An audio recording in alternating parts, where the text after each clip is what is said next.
Right now at noon, we've got updates from the courtroom as a teen is on trial accused of sexual assault. We'll tell you what we know as opening statements continue.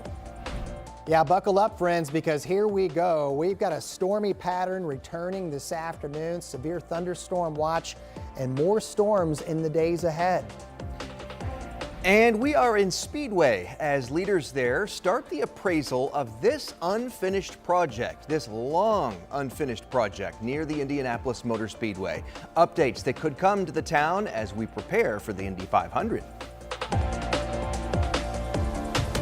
Hey everybody, thanks so much for joining us at noon today. Dustin Grove here with meteorologist Sean Ash on a warm day, but we also need to talk about these storms. Yeah, because it's kind of 1-2 here. I probably won't hit our record, but may not be far from it, which is in the mid 80s. And yeah, we've got storms to time out here. So let's get right into it. We'll show you our camera network across central Indiana.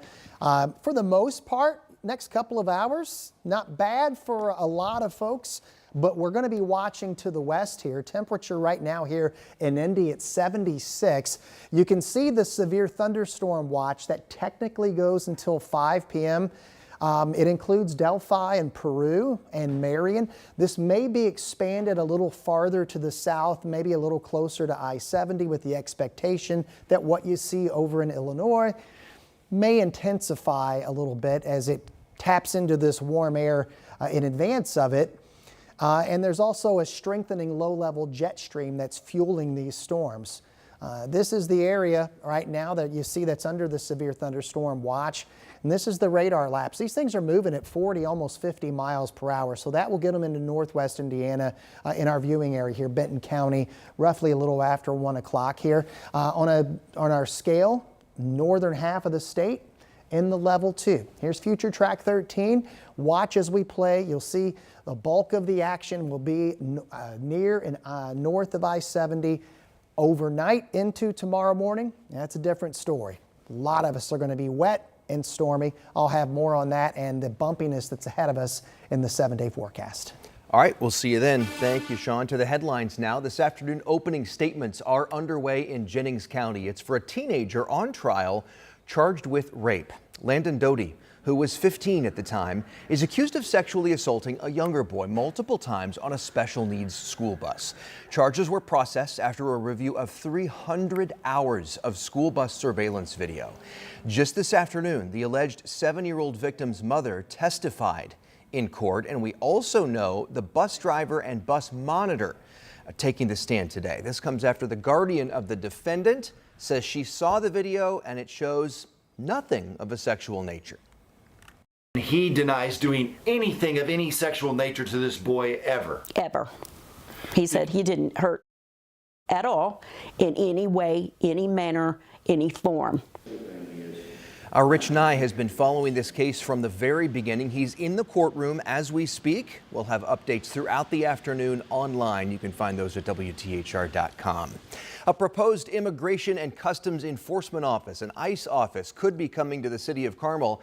And now neighbors who are speaking out, they're raising questions and they want answers before things move forward. So the first mention of an office started last month when city officials said it would be located at 301 Pennsylvania Parkway.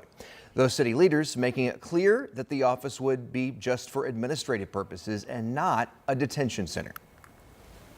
This does not convey the right message for our country. Their simple presence and their violent course of action teaches the public to be afraid of all law enforcement instead of their protectors. I want to be very clear, this is not an extreme position. This is a principled one. This is not about being anti-law. This is about being pro-Constitution, pro-accountability, pro-community.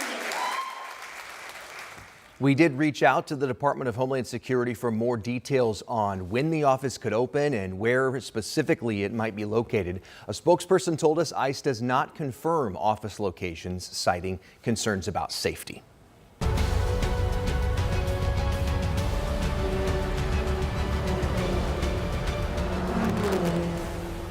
We are getting closer, 53 days and counting from the Indy 500. The green flag drops May 24th.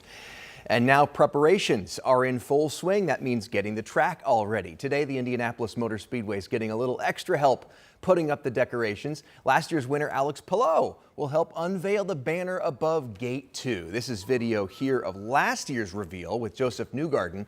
This is a tradition for the previous year's winner. They always unveil the banner for the next race. Pillow's reveal is set to start at 2 o'clock this afternoon. You know we will be there. We will bring that video to you just as soon as we get it. The month of May is one of the busiest for Speedway as the town gets ready to welcome in race fans from all over the world. Town leaders are eyeing an unfinished hotel project. If you drive through there, you certainly know what we're talking about. It's been there for years. Ashton Hackman breaks down the plans to give Main Street a new makeover. In a place known for speed sits a project that hasn't moved in years. Rusted beams surrounded by fencing, a hotel project that never made it to the finish line. The Wilshaw disaster, as we call it. The unfinished Wilshaw Hotel has sat idle since 2019. The first developer lost financing. A second also struggled to secure funding. At Speedway Town Hall Monday night, we recommend approval of this resolution so that we can begin that process. Town Council moved to take over the site, voting unanimously to give the Speedway Redevelopment Commission the green light to begin appraising the property. I feel the frustration that the community has with the project and it taking so long. And again, we feel like this is the best step to get the project re-engaged. That appraisal should be finished in about 6 weeks. Town funds will cover the cost. Speedway says if there's no agreement with the current owners by June, it could begin the eminent domain process. I think the council's hopeful that this will get things sped up and get it completed sooner than later. The goal, a completed, occupied development, even if it's not a hotel. Residents say they want a voice in what comes next. I think it's sort of a hesitantly hopeful. I think the most residents' concern is, great, we're going to get something done about it, but what's going to go there? For a town built on racing, the hope is this project finally sees the checkered flag. Ashton Hackman reporting there. We've learned that a mortgage company is suing Wilshaw Hotel LLC, alleging it owes more than $7 million on a loan related to this Speedway project. We're reaching out to Wilshaw's attorney. So far, we have not heard back. We'll let you know when we do. Later this week, you'll have the chance to weigh in on a major road construction project scheduled for Indy's west side. The plan is to close the 16th Street Bridge over the White River for 2 years. DPW says they need to do that because of utility work happening in the actual bridge deck. But people who live and work in that area say a full closure for 2 years is too much. They're hoping to tweak that plan. That meeting is Thursday night. It's going to be held at the Friendship Baptist Church near 16th Street and Tibbs Avenue. It starts at 6:30.